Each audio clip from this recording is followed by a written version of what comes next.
And we are very extremely happy actually to be here as the UDM fraternity.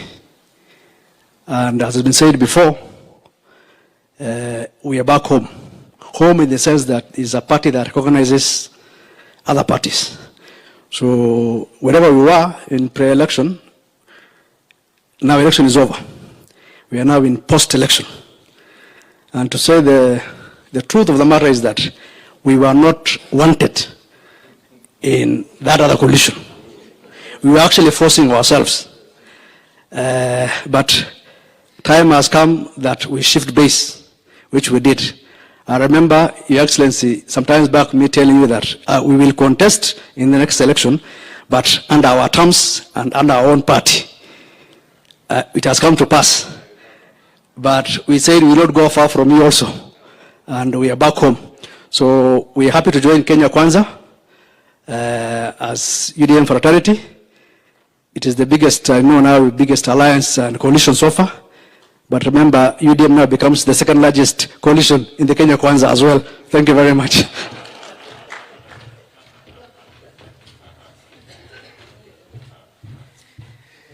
Thank you.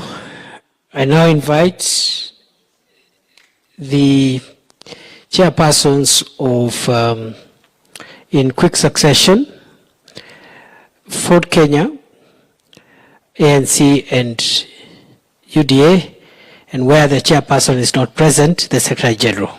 Quickly, please, so that we can move towards conclusion.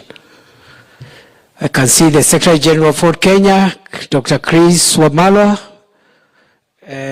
one at a time, but in quick succession. When he finishes, the UDA and ANC, and then we finish.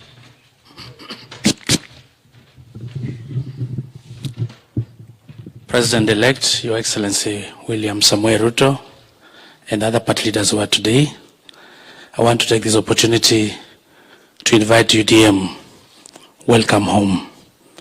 Where you were, we were there. There was a lot of disrespect. There was a lot of intimidation. There was a lot of blackmail. And where we are, I can assure you, there is that consultative and participatory leadership style. There is also respect in this coalition. We want to welcome you, welcome back home, as we strive to make a Kenya a better place. Thank you and God bless you.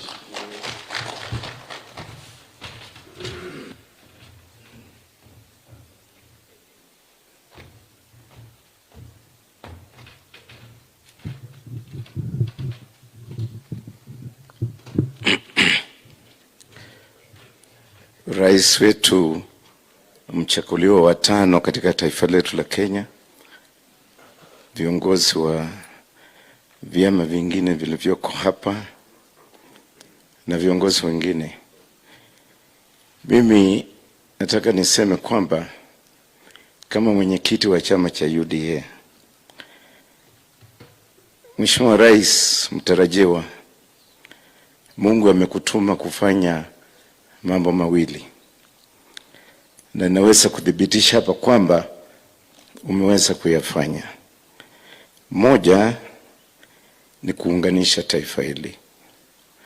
Ukiangalia mnyororo wa maneno na vyama tulivyo navyo sasa chini ya Kenya Kwanza, ni dhahiri kwamba umeunganisha Kenya na umeanza hatua za kumaliza ukabila katika taifa letu la Kenya. Na hii ni wazo la kila mtu anayependa Kenya, anatarajia kuona haya yakifanyika. Jambo la pili, kwa mara ya kwanza katika taifa letu, kwa kusimama kwako, tumemaliza uchaguzi na kulikuwa kuna madhara yoyote katika taifa letu. Umeonyesha kwa msimamo na hatua na kazi kwamba tunaweza kufanya uchaguzi na tukaweka amani. Na ndio Mungu amekutuma ukae hapo umekaa, ufanye hayo umefanya. Kwa hivyo tunaendelea kuungana kama taifa na kusimama na msimamo mmoja, na niseme kwamba UDM, nyinyi ni kitinda mimba sasa wa nyumba ya Kenya Kwanza. Mtakaa, mtaingia, na hapo ndio tunaunganisha Wakenya. Tunawashukuru sana na vyama vile vingine vyote. Mungu awabariki, na Mheshimiwa Rais, tuko nyuma yako. Hii takataka ya maneno ikiisha, tunakuapisha na tunasonga mbele. Thank you.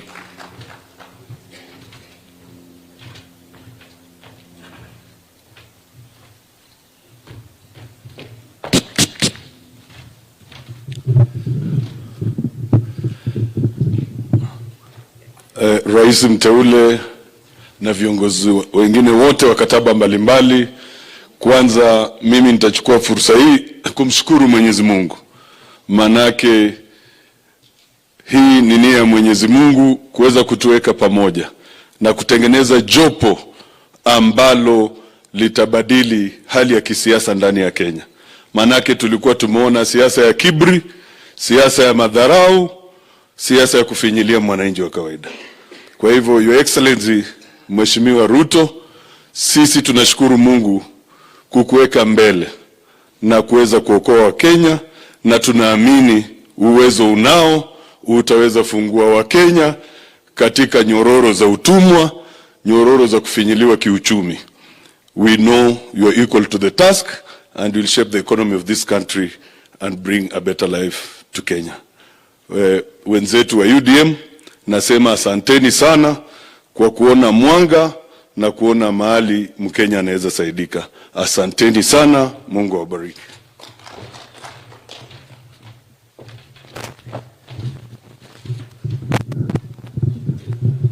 I think you are making good progress. Allow me to, before I call the chairman of UDM, there is only one lady who was addressed as Catherine. Allow me to call Veronica Maina to say a word. It's always good to give as many of us that are here, both genders, an opportunity. Veronica Maina is the Secretary General of UDA. Please address us. Karibu.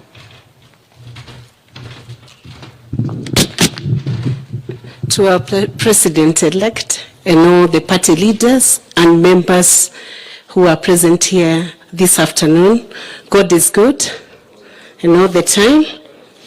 I want to confirm today that UDM becomes a substantive equal member of the Kenya Kwanza coalition after the signing of the coalition agreement that was signed today. Karibuni sana. This is home. Feel free. You can give your views. You can share the thoughts you have about how we can grow democracy in Kenya. You are one of us and you belong here. We are happy to have you home. Let me also confirm that with this signing of this coalition, Kenya Kwanza becomes the single most largest coalition in the Republic of Kenya, and UDA now has the largest number of members of parliament, with 139 members of parliament, 22 senators, and we are officially the largest coalition, officially the largest political party in the Republic of Kenya. I have heard my sister from another corner purporting that they are holding the largest number of MPs and senators in the House. I want to clarify for purposes of record that she comes from a party which does not have a single MCA.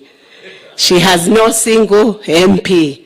She has no single governor from that party she comes from.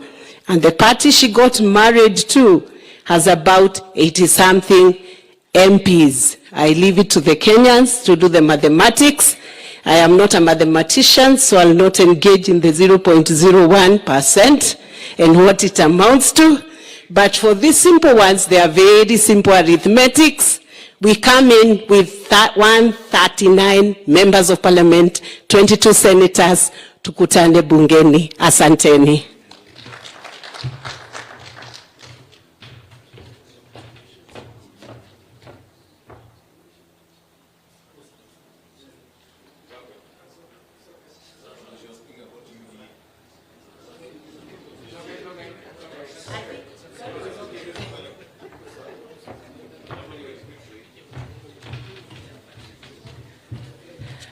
You know, she's the Secretary General of UDA, so sometimes transitioning to the coalition on short notice can have its own dynamics. The numbers will be clarified because we are talking about the coalition. The numbers will be clarified shortly. Ladies and gentlemen, it's now my pleasure to invite the chairperson of the UDM, Dr. Senator Abdullahi Ali. Or do you want to, maybe a little later? A little later. Don't worry, Veronica. Don't worry. We are, okay. Karibu Dr. Ali, makofi tafadhali. Your Excellency, William Ruto, President-elect, all leaders of parties present here, all protocols observed. I want to say we are thankful to come here. We have been received very well. The last 3 months we had nightmares wherever we were, and that is the truth. But when we came here, we were received with open arms and welcomed very well. So as my friends have said earlier, we are at home and we are happy to be here. We have no regrets of coming here. We are not afraid of anybody. We don't fear anybody. We will get hold of anybody who has anything against us. Tutakutana kiwanjani na tuko tayari kufanya kazi vile sheria inasema na tuendelee na mambo. Asanteni sana na Mungu awabariki.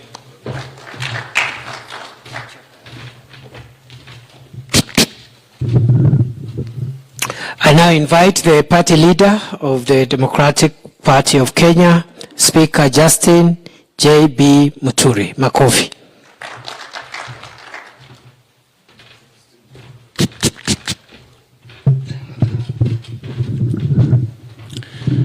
Your Excellency, the President-elect, Dr. William Ruto, and the party leaders present, let me in a special way say how happy I am to see many of my friends from the UDM party joining us today. Asanteni sana, Governor, Senator-elect Ali Roba, for this wise decision. Governor Abdullahi, pongezi. Major Bashir, asanteni sana Dr. Ali. Let me say, like was said by Professor Kithure Kindiki, we know for a fact that there is nothing that can limit you from associating with those whom you want to. They even say when you want to limit, and I'm happy Honorable Duale is here, you only do so to the extent that is be stated in law, or as would be expected in a democratic society. Kenya is a democratic society. Jameni, people go before God and people and human beings. They swear, till death do us part. But we still see in the courts, talak, divorces. So hii mamerongani watu wanaanza kusema ati iko kitu ilifunga mtu. Pahali tuliweka kwa box. I'm very happy that my brothers in UDM are fully aware that actually nothing limits them. And that ule ambaye atasikia amekerwa sana, kama vile tumeona wengine wakisema kule nje, hata wakiona rais mteule akinywa chai na viongozi ambao wamechaguliwa na wananchi, hata kama ni independent, wanaanza kulalamika. Hata pale bungeni, I just want to inform them, people wanaketi, wanakunywa chai pamoja, wanakula maamri pamoja. Sasa hii wanakera, you have to be prepared to live with it, because this is the coalition of the willing. Nobody has been forced to do anything, and the documents that we have signed, as you have seen, have been signed in broad daylight. Na hakuna mtu anaambiwa ati sign iko page hii ingine mtasoma mkifika sijui wapi. Hii ni coalition of the willing, and indeed this is where we think the country should go. This is the direction. And I want to confirm here that the election of Dr. William Ruto on 9th of August has opened this country for the very first time. The shackles zile ilikuwa inafunga watu, hatuwezi kuongea na huyu, huwezi kuongea na yule. This is what the election of Dr. Ruto has done to this country. The liberation is so big, it has reverberated to all corners of the country. Hakuna mtu ambaye ajui ati si wale wanaketi kwa hoteli wanaamua. Yeah? The president-elect always asks people whether it is those people meeting in hotels who are going to make the decision, or it is they, the voters, who are going to make the decision. His election has confirmed to everybody that it is you, the voter. Kwa hivyo wa Kenya, tujiungeni, tusonge mbele as Kenya Kwanza and as the Republic of Kenya. Thank you very much.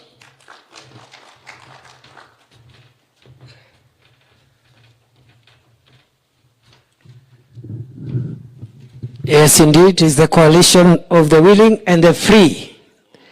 And to confirm that freedom, you allow me again, while I respect all protocols, to invite my colleague we've been working together with in this journey to confirm, among other things, that what was signed here has been discussed over more than a week, for many days, exchanges, comments, inputs. So the final version has not been brought here like it happened in the other coalition, where the party leader of that coalition was walking with the agreement in his jacket pocket, unleashing it to the party leaders and showing them only the signature page, and that means up to today they have not seen the contents of that coalition. This is the coalition of the willing and the free. The Honorable Abdikadir is the former member of Parliament for Mandera Central. It used to be Central, sir, but it was split, and I'm told now it's North. Karibu, Honorable Abdikadir Mohammed. Karibu. Please confirm. I will. Your Excellency, congratulations, President-elect. I want to confirm that I'm equivalent to 2 elected members because my mind was split into 2. Congratulations to you and your party and to your supporters. We are most grateful that we have been invited to this coalition. Your Excellency, when the BBI process was underway, the PPG, the Pastoralist Parliamentary Group, invited me to advise them on a document. But they told me they had been given very clear instructions that that document was not to be amended. So I asked them a very simple question. How can somebody who wants to amend the Constitution instruct you not to amend their document? And they are telling you want to amend the Constitution, but the document they created, don't amend it. So when I was asked, we have a document that we just signed the last page on. The question I asked was, what agreement? You really cannot have a coalition or an agreement through fraud or coercion. It vitiates, it makes it irrelevant. Your Excellency, the people of Northern Kenya have had a very long journey in terms of political process. We have had a very difficult journey as people. I am very happy that UDM has been a major milestone in the political development of Northern Kenya. It brings the people of Northern Kenya, in terms of the political dispensation, to the table. That is why we were very proud of supporting UDM as a party. And they are free to associate with whomever they wish to associate with. That's really what made us very happy. The second is that we as a country must stop seeing elections as matters of life and death. We must see them as things that are normal course, done, dusted, and we move on. And we would really appeal to people in the country to see it in that form, see the president-elect, decide not to make this too long, and let us move to the next point as far as the country's livelihood is concerned. Finally, the people of Northern Kenya look to you with your promises and the hope you have created, and wish you well and promise to support you through that process. Asanteni sana.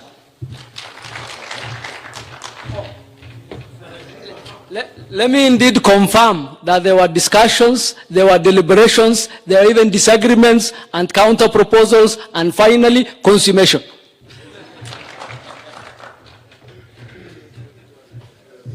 For those who are wondering what to make out of this, the lawyers in the House, and I can see very senior lawyers here, a contract that is obtained by fraudulent misrepresentation, coercion, undue influence, a contract which is tainted with illegality cannot be enforced.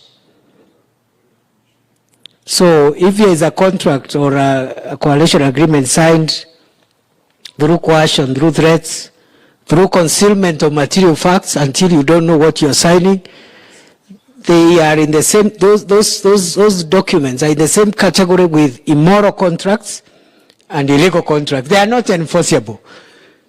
You cannot enforce an immoral contract. Having said so, allow me now to invite a man we have suffered together for supporting people who abandoned us later.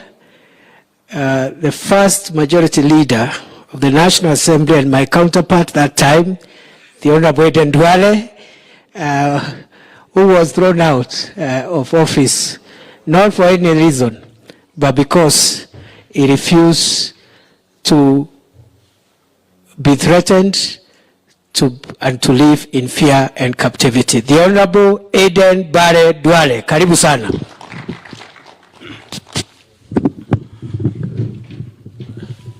Your Excellency, President-elect, and other party leaders present, and elected leaders, good afternoon. First, join me in congratulating Honorable Saleh for, after long last, picking his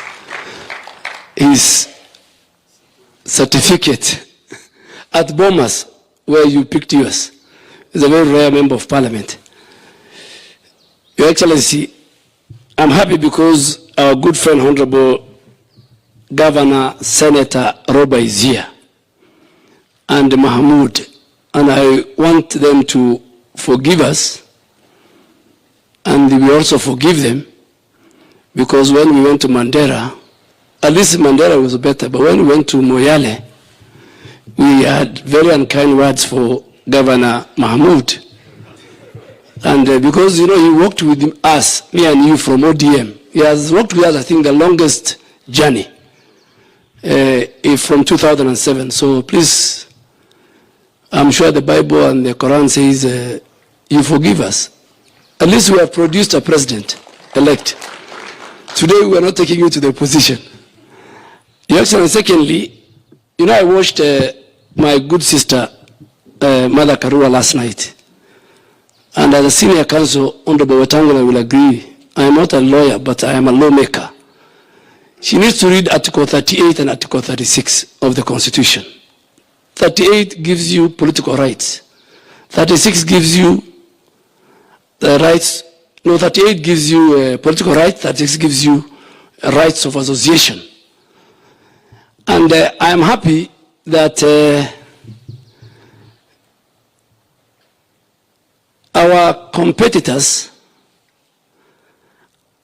are trying to coerce, even this morning, members of parliament who have been elected by their people not to enjoy those rights, political rights and political association, as early as this morning. And because you believe, those of us who worked with you, you believe in politics of diversity and bringing the country together. That's why we have a wide range of leaders in Kenya Kwanza. And that today we are proud. You know, you suffered, Roba and the group suffered the threats and the intimidation and the blackmail later. But I want to tell you that we suffered the longest with our families. I think 4 years.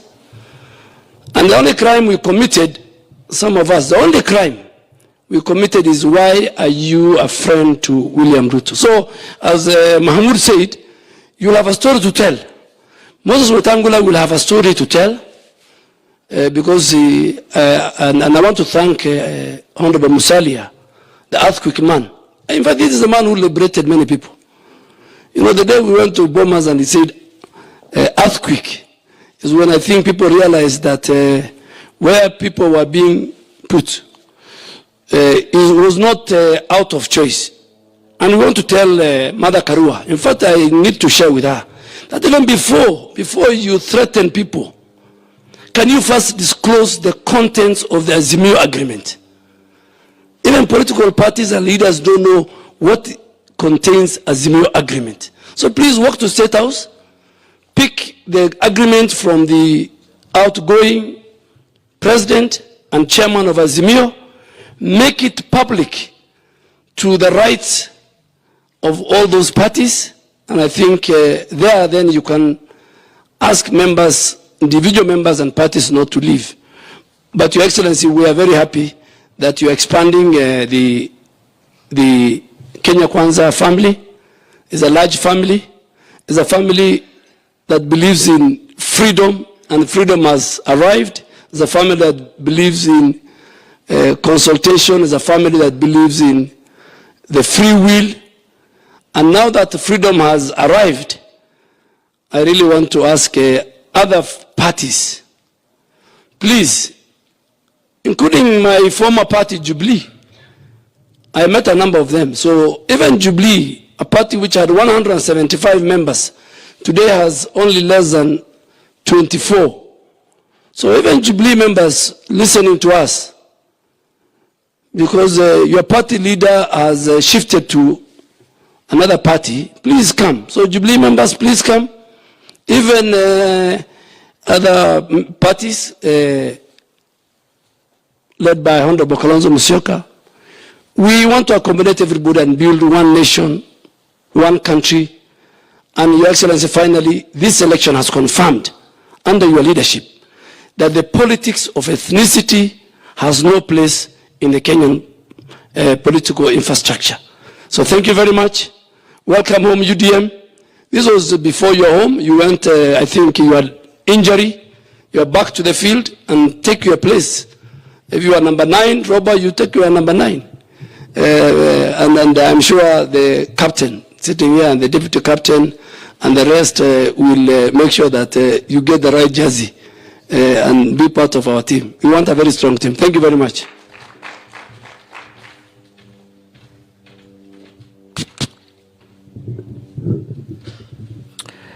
I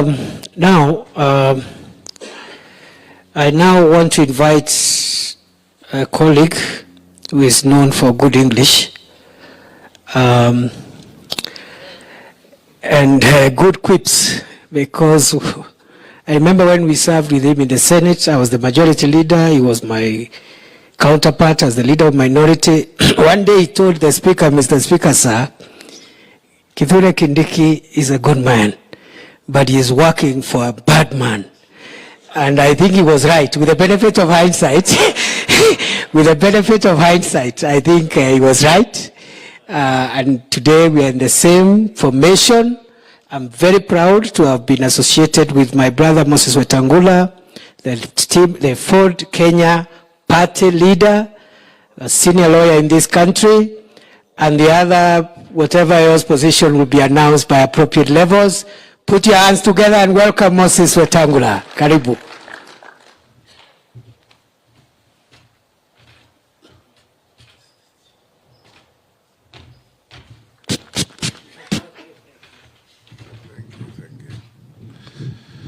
Your Excellency, President-elect, colleagues, party leaders, governors present, what the good professor has not said is when I said he was a good man working for a bad man, he got so agitated.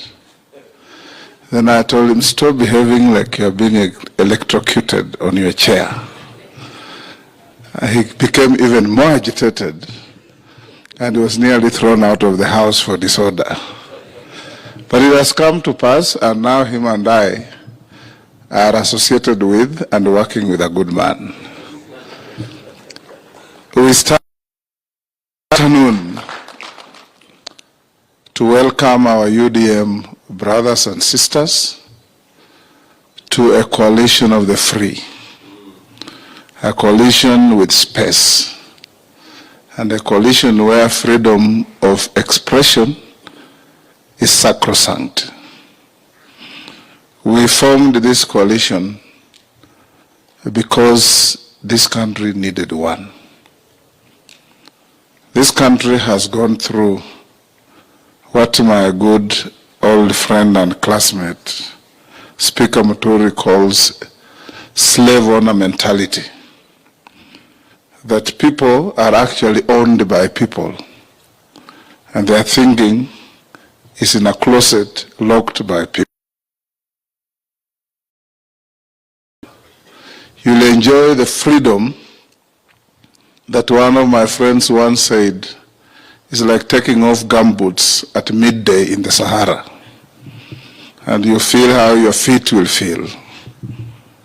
We are here to welcome you and encourage you and say you are not invitees, you are brothers and sisters, and we are now a family. And our president-elect has indicated very clearly that his election is a turning point in the history of the politics of Kenya. His election has actually shattered a devastating blow to politics of ethnicity and sectarian politics. Politics where people think that what they say becomes the law, and what they don't like becomes unlawful. Today, Kenyans are having a sigh of relief. You walk out there and you see everybody is exhibiting very rare happiness, even in the economic difficulties. And there comes Your Excellency, the Shakespearean saying that uneasy is the head that wears the crown. The crown is now on your head, and you have to carry and solve the problems of Kenyans. We're going to work together as a team. This is the first time in the history of Kenya that a person seeking to be the president of Kenya went to every corner of the country and asked people, if you elect me, what do you want me to do for you? If you elect us, what is your expectation? Because there has always been this arrogant disposition of us in leadership thinking we know what Kenyans want, and we impose on them our values. Now we are going into government knowing that a mama mboga in Kiambu and a mama mboga in Kitale have as much legitimate expectations and the right to tell us what they want as a bank manager in Nairobi. 2 days ago, Your Excellency, a CEO of a big corporation called me, and he called me on ordinary line. He has for the last 2 years never called me other than on WhatsApp. And I asked him, what's the problem? Today you're calling me on a different medium. He said, but the president-elect announced that sniffing on our phones is over. And now we are free to make calls without looking over our shoulder. If a person at that high is feeling that way, you can imagine the person who has been traumatized and tormented by the police feels. They now feel liberation is here. So, Your Excellency, as we move on to end, we want to encourage ourselves that we should not rest on the laurels of our victory. That we must, in fact, pay more attention to everything that we were told, and this big house called Kenya Kwanza will continue growing, and we want to tell our worthy competitors that you have absolutely no capacity in law, in fact, or under the Constitution to fetter anybody from associating with another. Kenyans fought for this Constitution and engraved in the Bill of Rights and the right to associate with whoever they want. People will make choices. If they are wrong choices, they are their choices. They are not yours. So don't lecture anybody about mundane provisions of the law that are inimical to inconsistency with the Constitution. We as Kenya Kwanza will uphold the Constitution, and we welcome everybody, even those who have been told that they can't leave, just open the Constitution and ask them to show you where it says you can't associate with so-and-so. And we'll continue growing, but more importantly, we are happy that UDM, Governor Roba, my friend and my neighbor, thank you for thinking wisely, because you have not made a bad decision. This is a decision that will make a big difference. In this format, in this setup, you'll not look over your shoulder to greet somebody. You'll not look over your shoulder to whisper to somebody. And you'll not look over your shoulder to make a phone call. You live freely like we expect everybody to do. Thank you so much, Your Excellency. I take this opportunity to say congratulations for leading this pack to victory. Those who are shouting, don't be distracted, because the victory you have gotten with us is a victory deserved. You campaigned, you spoke, Kenyans listened to you, Kenyans appreciated what you said, and they were able to make a difference and choose between boys and men, girls and women. And here we are. Thank you.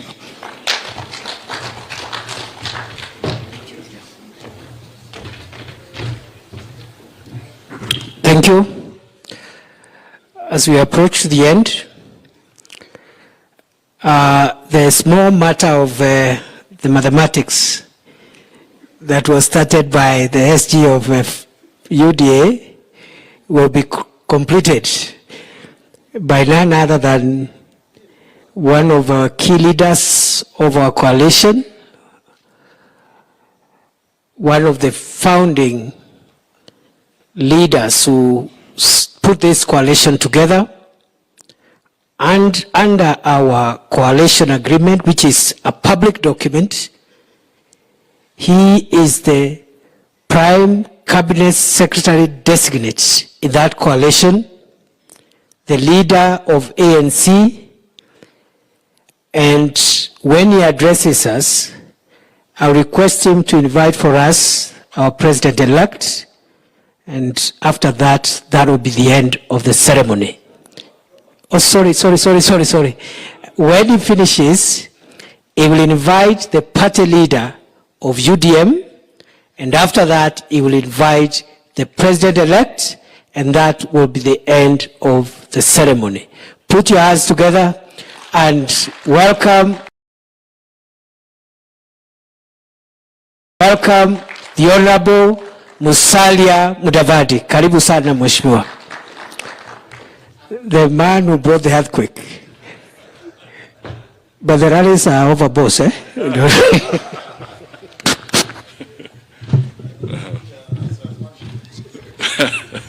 All right. Your Excellency, the President-elect, Dr. William Samoei Ruto, my political colleagues who are here today, good men and women of Kenya Kwanza, and those listening to us. First, we shall not tire in extending our congratulations to you, Mr. President-elect, for leading us to victory. Thank you so much, and kudos to you. Equally, let me take this opportunity to welcome our brothers, UDM, your entire team, and I want to assure you that we are so happy to associate with you. A good and courageous decision made yesterday, or made today, or made tomorrow, shall remain and be recognized. So we want to acknowledge that you have made a very courageous decision to come and stand with us and join hands and strengthen us in Kenya Kwanza. Asante sana. Let me just quickly pick up from where our good lady left. She was not wrong, she was right. So I will only top up on what she had actually expressed, because for the avoidance of doubt, and please, the good men and women of the Fourth Estate, follow me very carefully on this one, because it is important that the record is put or set straight for the Kenyan people. The Kenya Kwanza Alliance, as it stands now, is that UDA has 139 legislators, members of parliament, in the National Assembly. So the figures I'm giving first are for the National Assembly. ANC has 7. Ford Kenya has 1. NAP Kenya has 1. DP has 1. And GDDP has 1. That is a total of 170 legislators in the National Assembly. In addition to that, let it go on record again that we have 12 independent members of parliament, and 10 of them have already met the president-elect and his team and confirmed unequivocally that they shall be working with Kenya Kwanza. So that brings us to 180 members of the National Assembly working and teaming up as the Kenya Kwanza Alliance. Please also note that there are 4 pending by-elections, and you can do your own survey, independent, and you'll realize that it will not be long before the MPs elect in that area beef up the Kenya Kwanza numbers. Then there shall be the nominated members of parliament, 12 in total, and you will see when you do the mathematics that a very good number of those members of parliament shall 1, DP has 1, and UDM has 2. That brings a total of 26 members in the Senate who are Kenya Kwanza. Now, it is not my business to do the mathematics for the other fellows. I will leave that to you.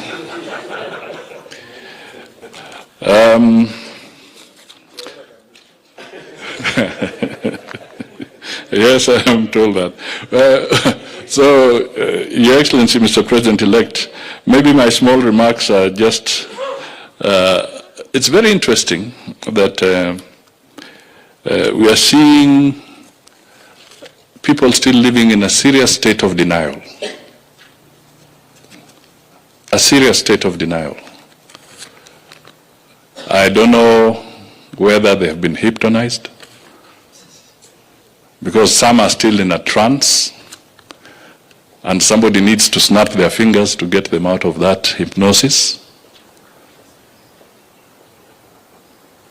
Because they keep on talking of issues that are literally not there. Secondly, I want to plead with members of the Fourth Estate. The reality now, and these words are missing in your write-ups, the Kenya Gazette has come out and it has specifically stated that the president-elect is William Ruto. Very few media houses are acknowledging that there's a Gazette notice, and they're still hesitating to use the word president-elect William Ruto. Equally, we are seeing a lot of hesitation in acknowledging the reality. Why don't we say the outgoing President Uhuru Kenyatta? Because he's outgoing.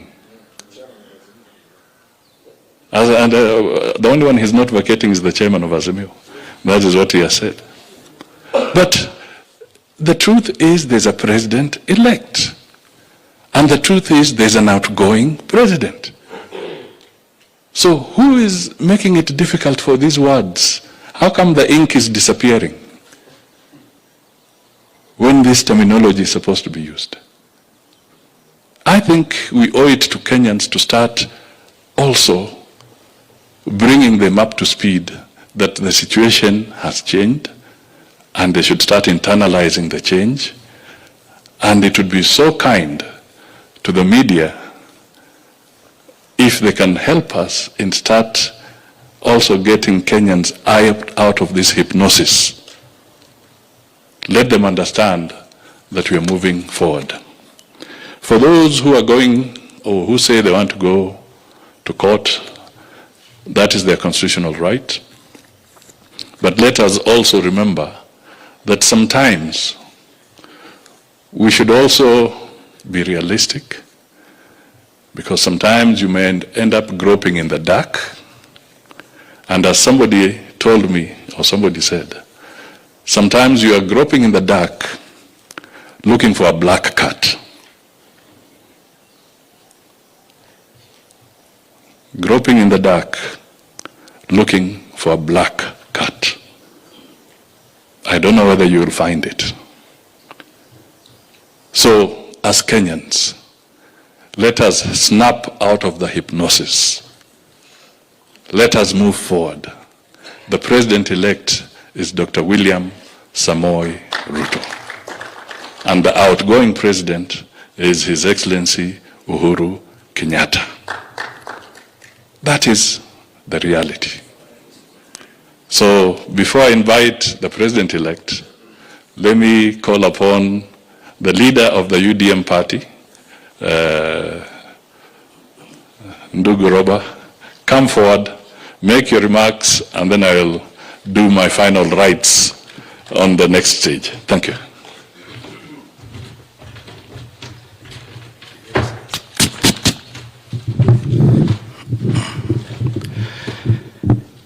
Your Excellency, the President-elect of the Republic of Kenya,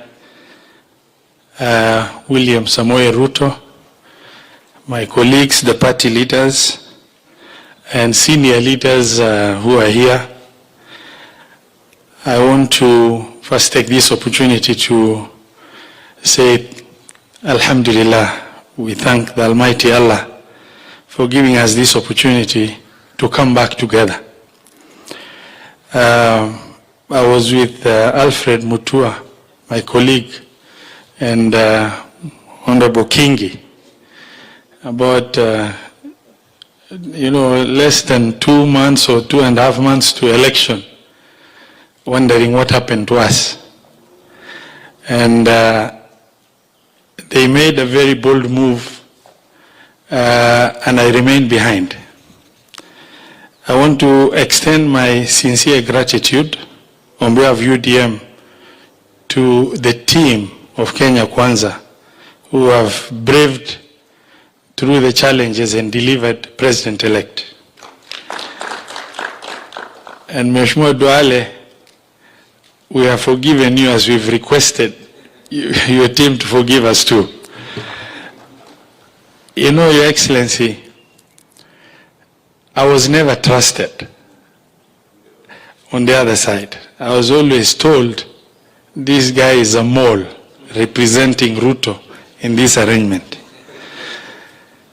The windows were closed, the doors closed, engagements never worked. But as a pastoralist, we just stood firm and said, let's steer this course. But today I want to stand here to tell you, in a traditional African setting, when the warriors of the village go out to hunt, they go out to hunt in different directions. But whatever hunt they find, they bring it back home to the village for to be shared by all. Our hunt went in different directions to hunt. The Kenya Kwanza team have brought a very big find, of the hunt back home. Na sisi UDM tumerudi with a very serious hunt that is extremely significant, that is the beginning of nailing the coffin of Azimio on that other side. We bring here 7 members of parliament, 7 members of National Assembly, 2 senators, 2 governors, and 35 members of county assembly, where we know and feel we are at home. For the sake of members of the Fourth Estate, from when our colleagues from Kenya Kwanza reached out to us, is about a week. And in that week, the UDM team was able to do more than 7 meetings, disagreed about 3 or 4, agreed with 2, and engagement back and forth. And I want to stand here to say that is the kind of engagement we look forward to. You know, the disagreement in-house, we don't have to agree, and that's all what we are looking for within Azimio. We disagree, but we agree, but we engage, and we are here. Today we signed a document here where I'm not a lawyer, but I'm an informed consumer of legal information, where every page of that document is initialed by each critical stakeholder that is party to that agreement, where the engagement to produce the document involve back and forth engagement, clause by clause, and to the level where we say it's agreeable to all, where the signature and the signing of that document is done in public, and the content of the document, the stakeholders of UDM, as well as the original partners of Kenya Kwanza, are all aware and clear the information contained. That is the kind of engagement we are looking forward to. When we met the president-elect home unconditionally, and the key word is unconditionally. As we are engaging, because the many years of relationship with the deputy president as deputy president involves sometimes him telling me, Roba, ebu achana na hii utoke.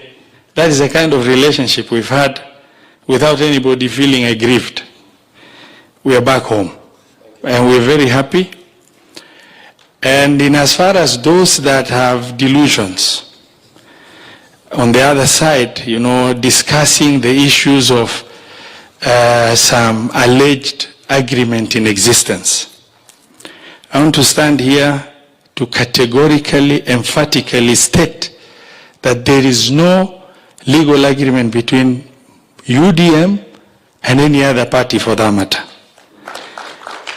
And where there was purported discussion of an agreement, we've written to the Registrar of Political Parties to request one to be availed, and that never happened. The Registrar of Political Parties was kind enough to write back to us and inform us she has written to Azimio to furnish UDM a copy of the agreement, which to date has not happened. And as far as the law of the country is concerned, you cannot coerce anybody into loyalty. You can only build friendship, grow the friendship so that it will turn into trust. The trust turns into loyalty, and that loyalty you earn over time. And that is what is lacking. And my free advice to Azimio is that if you are not able to earn that trust, don't embarrass yourself by discussing purported existence of document that is not with us. The only legal agreement that is available on record is the one we've signed today that is legally enforceable. The rest is not there. We have consciously moved. The content of the legal agreement was presented by our senior counsel and the team of lawyers to all the stakeholders of UDM, back and forth, in presentation, clause by clause, discussed. Even where a small statement of will and shall is concerned, corrected to the comfort of everybody. And today we've signed something we know. And Your Excellency, if nothing came to us, you should rest assured the decision to join you was long done before the voting happened. And for, clarity, numbers have been shared. And I just want to, we've not done 1.01. 0.01, she said the number was 100.01 and then it turned into 0.001 and then mathematically some strange numbers came up. But using the same words that Madam Cherera used, the opaqueness with which Azimio has operated is what will lead to everybody leaving Azimio. And just for clarity, the numbers are shared by His Excellency Musalia Mudavadi is a total of 180 members of National Assembly in comparison to Azimio's 153. A total of 26 senators in comparison to Azimio's 20. And there is one Omutata who is renowned in this country for being somebody very neutral. So as such, no one can claim Omtata. And the numbers speak for itself. I am extremely honored to be, accepted back. And we have made conscious decision. By the way, Your Excellency, for you to know, the people of that region are extremely happy. Mheshimiwa Duale can tell you. Now wanasema watu wetu wamerudi mahali wanafaa kuwa. With those few many remarks, I want to say thank you very much and thank you for being very open and honest, and thank you for earning the trust of the team you have. And we are happy to rejoin that team with the same level of trust that the other team members have. We will walk this journey with you. Thank you and God bless you. Thank you.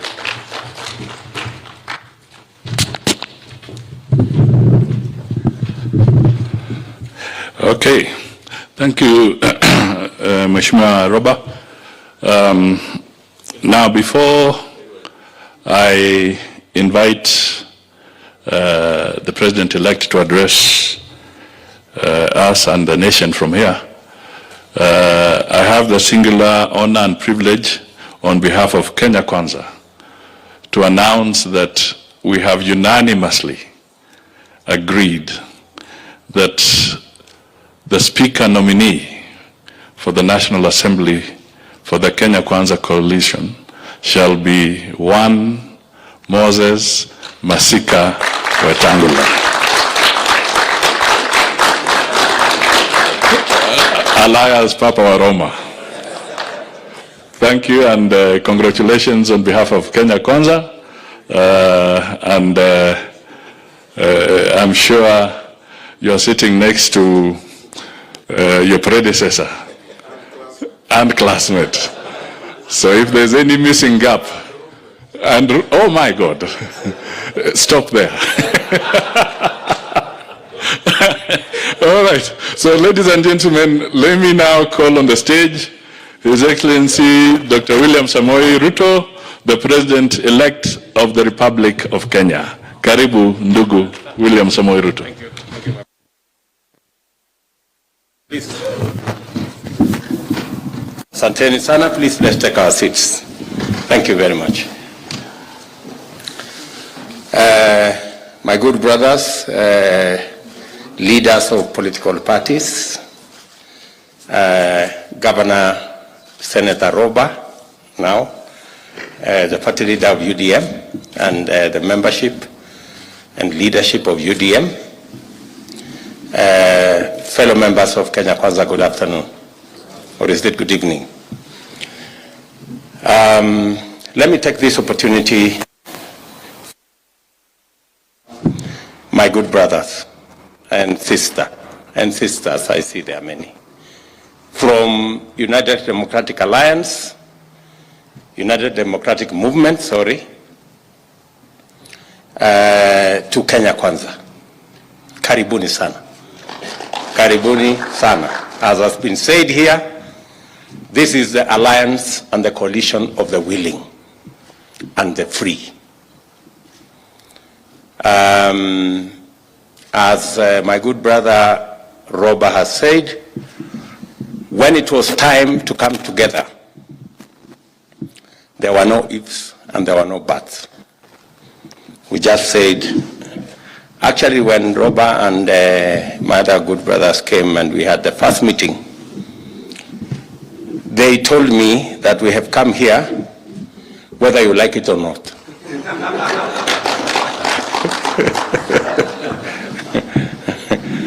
So there was no option of us not working together because we have a long history together.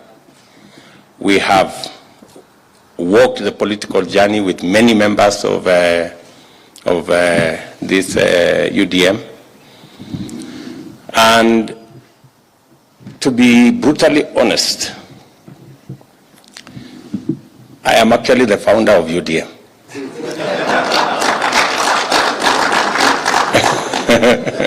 So thank you for bringing my party home.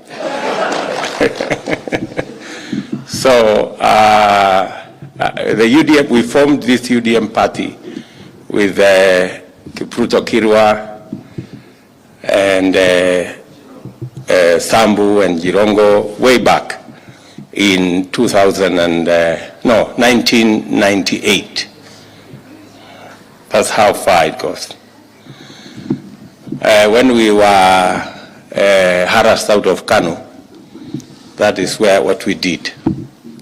But the rest is history.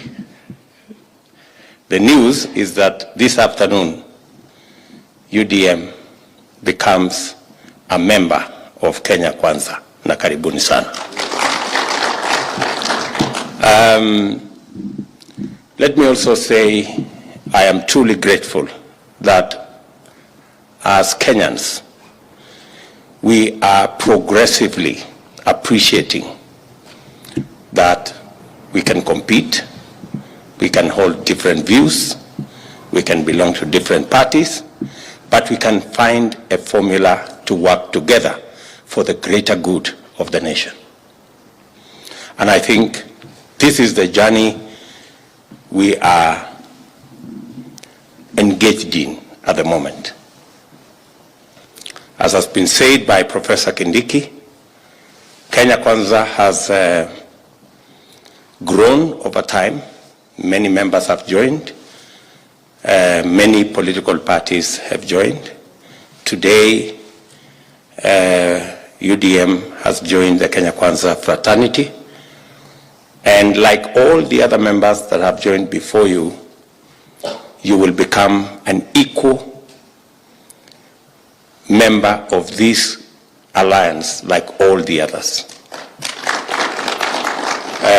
You will participate with us in parliament, in governance, in the executive, and in every other aspect as we seek to consolidate our country, our development, and our progress. I want to assure you, members of UDM, that Kenya Kwanza is large enough to accommodate all of us.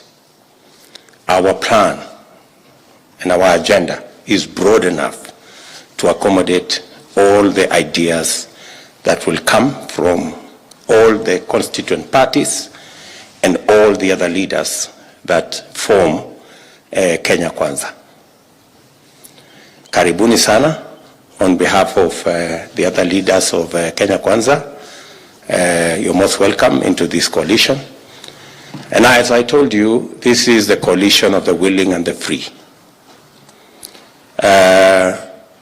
We have had occasion, many members who came to join us from the other side say they were never given an opportunity to read the contents of the agreement.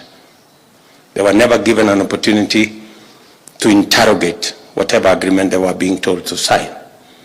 And that is why, to date, there is only one agreement that is public, and that is the Kenya Kwanza Agreement.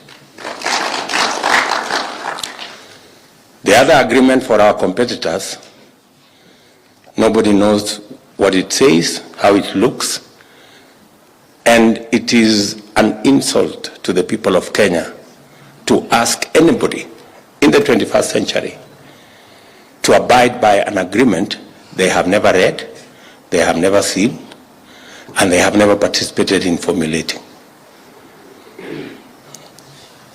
I don't even know how our competitors manage to keep people in Azimio. They you know? And let me say, for the record, that because we believe in a society that people make choices without looking back, I want to confirm that what happened the last 4 years, where politics was criminalized, relationships were criminalized, association was criminalized, I want to put relationships, friendships will be free, and nobody, no government institution will be used by anybody to criminalize friendships or associations or political affiliations. We want to have a country where people are free, ideas are free, relationships are free, association is earned, it's not coerced. I know the last 4 years, and many of the people who were forced into joining our competitors were threatened and blackmailed and intimidated using the criminal justice system. I promise the people of Kenya that the criminal justice system will exit from politics. The criminal justice system will deal with criminals. They will not deal with politicians. We will never use to leverage political friendship, of political support, or political traction. We will ensure that the criminal justice system, the DCI, the EACC, the KRA, and all other institutions execute their mandate devoid of politics. I say so because I know many people who have suffered because of their political affiliations. So I want to tell even our competitors that they will have no fear. I know maybe because our competitors have used the criminal justice system to harass other people, maybe they think we will do the same. I want to promise the country we will not do it, because it is primitive and it is backward. We want to live in a society that is free. We want political support to be earned. We want friendship to be built. And we want a society that Kenyans are free. I promise the people of Kenya this country is going to be free. That's why I'm saying our national security intelligence will focus on criminals and focus on terrorists and focus on those who want to harm our country, not on politicians and who they want to speak to and which association they want to belong to or which political party they want to belong to or who they want to associate with. We as politicians will do our thing. We will talk to each other. We will canvass each other. We will persuade whoever we can. And we will ensure that Kenya is free. I want to tell those who don't agree with us You have nothing to fear whatsoever. You have nothing to fear. You can disagree with us and go home and be free and walk around the way you want. As I said the other day, we will all go back to our normal phones. Nobody will tap your phones to criminalize your relationship or your friendship or your political association. Let me also say, as we go into the future, that we have a daunting responsibility. Many people are wondering why we are consolidating our place in the National Assembly and our place in the Senate. We have a huge responsibility ahead of us. We need a lot of policy decisions to be made. We need some legislative interventions to be made. And we need to begin to build the team that will help us deliver on the mandate that we have been given by the people of Kenya. We have made commitments to the people of Kenya. I hear many Kenyans beginning to ask, so when is the Hustlers Fund going to roll out, because we want to go back to business? It is for that reason that we are consolidating the team that will help us prosecute our legislative agenda in Parliament, our policy agenda in Parliament, so that we can get on with doing that which we must do for the people of Kenya. I say so because I know, for example, we didn't manage to pass the correct law for us to operationalize the housing fund. And that is why our housing program under the Big Four did not take off. It is my intention, it is our commitment as Kenya Kwanza that we will get through Parliament the necessary legislation to operationalize the housing fund so that we can begin the journey to social housing, to low-cost housing, and to making sure that the housing program that forms a big part of our job creation intervention is rolled out in the shortest time possible. I can give you another example. We just managed to pass the Universal, the NHIF Act about 7 months ago. That is something we should have passed in 2018. Yeah? So we have a serious legislative agenda. And that is why the coming on board of UDM gives us that much more leverage to be able to drive our legislative agenda in the National Assembly and the Senate, so that we can live up to the expectations and the commitments we have made to the people of Kenya. We have no intention whatsoever to limit the capacity of our competitors to provide oversight over our administration. We are looking forward to a robust engagement. We are looking forward to our competitors providing oversight so that the people of Kenya can get value for the resources we have. They can get value for the vote, for their votes, by making sure that we have a government that delivers. So I want our competitors to know that they are free to associate in the manner in which they want, and let them also appreciate that we too are free to associate with whoever wants to associate with us. So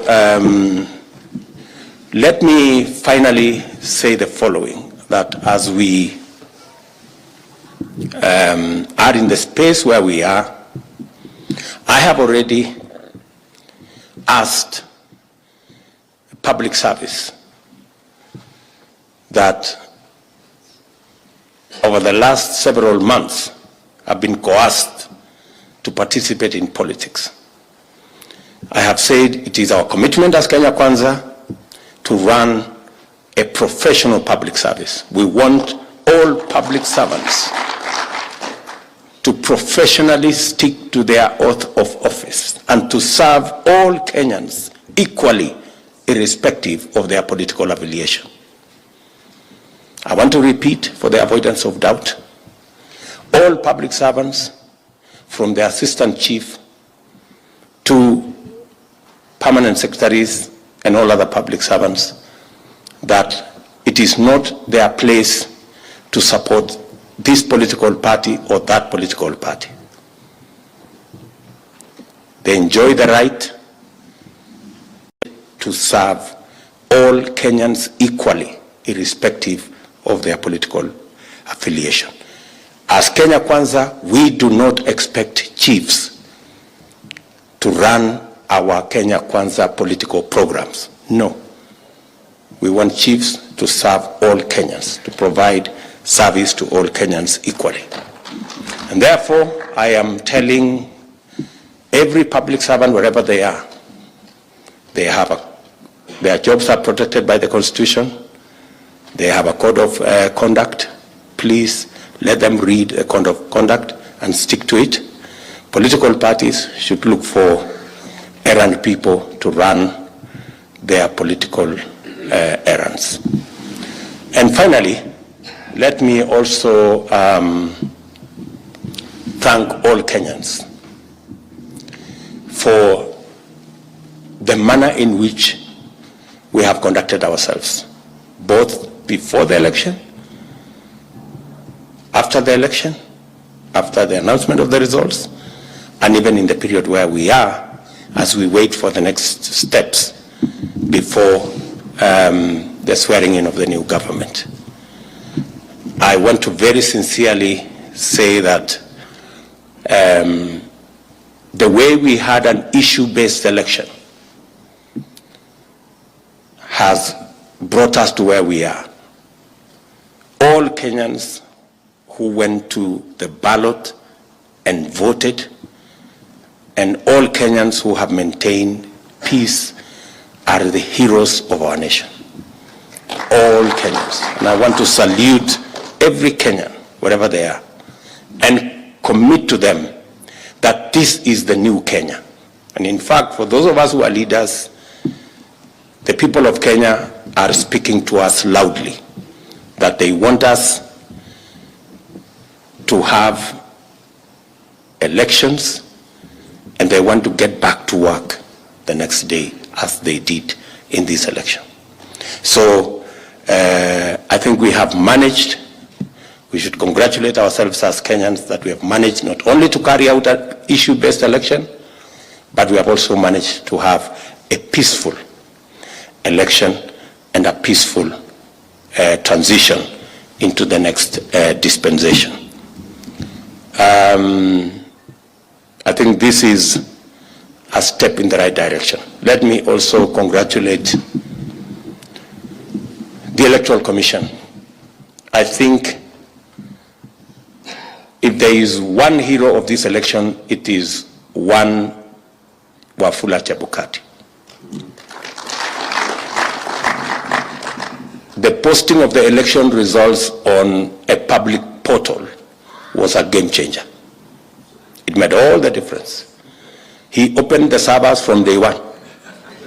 So there was no room for anybody to say there was a server that was not opened, there was an algorithm, I don't know, in some place. There is no need whatsoever for any form of complicated arithmetic in this election. There is no algorithm, there is no square root, there is no Pythagoras. I think in this election it's a simple calculator, plus or minus, finished. So, and the simplifying of this election in the manner in which it was done by the Electoral Commission is really a moment of pride for all of us as the people of Kenya. And we want to look forward to even improving on the elections as we go into the future.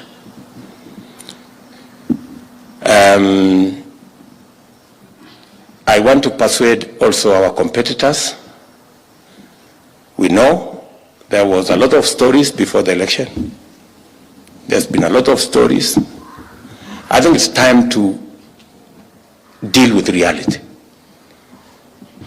The reality of numbers, the reality of the situation.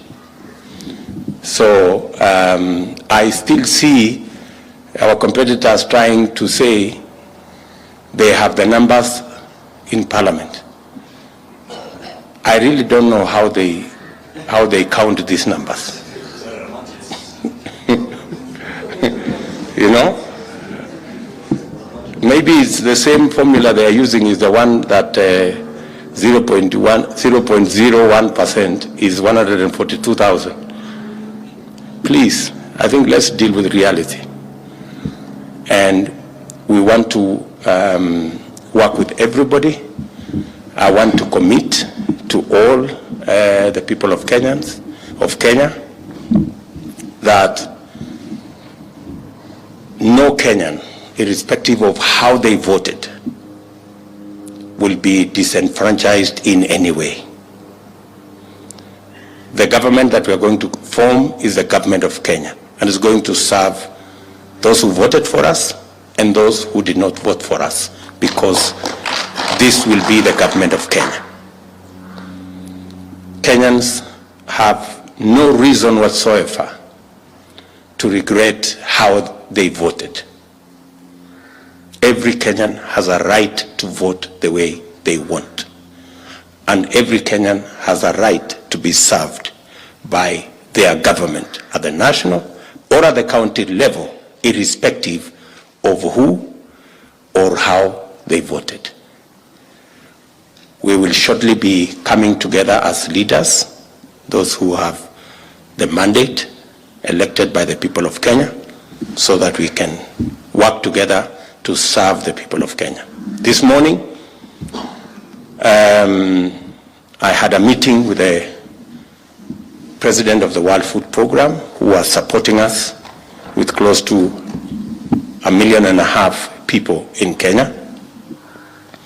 We are all aware of the situation where we are with food prices, and we have agreed on an early meeting in the course of next week to begin the journey to see how we can support our farmers to be able to produce so that we can no longer suffer the hunger that millions of our citizens are suffering. So we have begun the process of consolidating information so that it can inform our next move as we conclude the election process in all of us, and assure the country that we have a capable team to be able to take charge of the situation in the country and to take Kenya where we all want Kenya to be. So again, to my UDM brothers and sisters, karibuni sana. This is your home. As you have said, you are back home. Karibuni sana. You know where every space is. You know where the kitchen is. You know where every place is. And therefore, you don't need any orientation around here. We are one team, and we want to move together and move the country forward. Asanteni sana, and may God bless you. I think we will have some photo op very quickly in 2 minutes. I request the party leader of UDM to step forward.